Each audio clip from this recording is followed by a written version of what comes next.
Okay, I think I lost him. Now, where did we leave off? So, I ran an alpha test and things were running decently well. A few game breaking bugs, but it was what I expected. And I finished off the night by knocking out all the game breaking bugs. The game was running decently well, and it was time to start thinking about the rest of the features. But first, I took a week off to work on to join a game jam, which that's a story I'll save for another time. Once the game jam ended, it was time to get working on the Plague Bearer. Now, the Poltergeist was actually pretty straightforward to develop. The movement and ability use was pretty much identical to the Poltergeist. The movement of his abilities was pretty much identical to the Spectres, and the networking was pretty much identical to the Poltergeist. So, all in all, it was pretty simple to get done, and with a few new sprites and abilities, the Plague Bearer was looking pretty cool. Now, with the Plague Bearer developed, it was time to get working on the single player. Let's see, I'm going to need some maze generation. Hey look, I already did that. I'm going to need a runner. Hey look, I already did that. And I'm going to need the Poltergeist. Hey look, I already did that. Are you starting to see why I did the multiplayer first? On a serious note, I did have to make some changes to the maze generation. Ew, who wrote this? Oh wait, I did.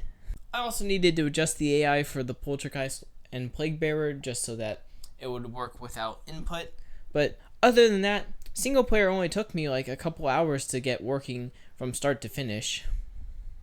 Once I got single player done and working, I decided to have another beta test, which surprisingly ran worse than the alpha test did. But after the beta test was done, I compiled a list of everything I would need to get done before the game was finished, and wow, that is a lot of stuff to do. September was just starting, and with October 29 growing ever closer, I was starting to feel the pressure. I still needed to make quality of life changes, updated maze changes, bug fixes, updated art, sound and music, and Steam integration. Oh, and did I mention that last part involved reprogramming all of multiplayer? Things were starting to look a little grim. So, I went down to part-time at my job and got to work.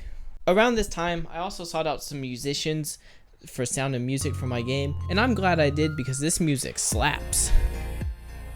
So first, I updated the maze sprites, as well as removing all the long stretches and dead ends, well, most of them anyways, and just to make it a lot more enjoyable so you don't get cornered all the time.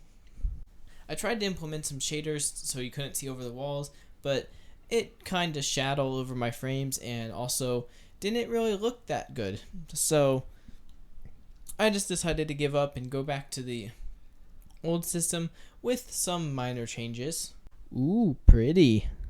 I decided it was time to bite the bullet and really integrate Steam servers because I knew that requiring port forwarding or Hamachi or something else to play the multiplayer would be a huge hindrance to my game. And in the meantime, I also changed the way client data was stored, which actually fixed quite a few bugs. So that worked out nice. And I just want to stop and give Yellow at Life a huge shout out because man's a god at Game Maker and his extensions made this entire game multiplayer possible. So yeah, he basically carried my game to completion.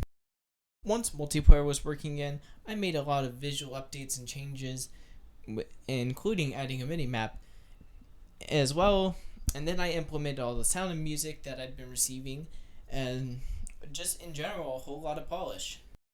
And once I'd completed everything on my checklist, I decided, it's time to have one last beta test. This was a great time for me. This was the first time in well over a month that I was able to truly sit back and realize just how far along my game had come.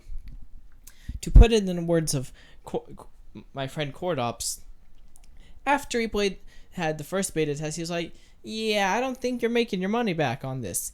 But then after playing my second the test, it was like, wow, this game's pretty goated, not gonna lie. October hits. We're in the end game now.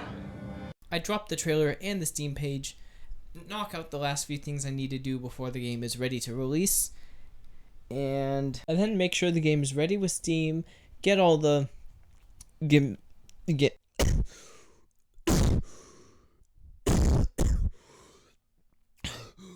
buy my game.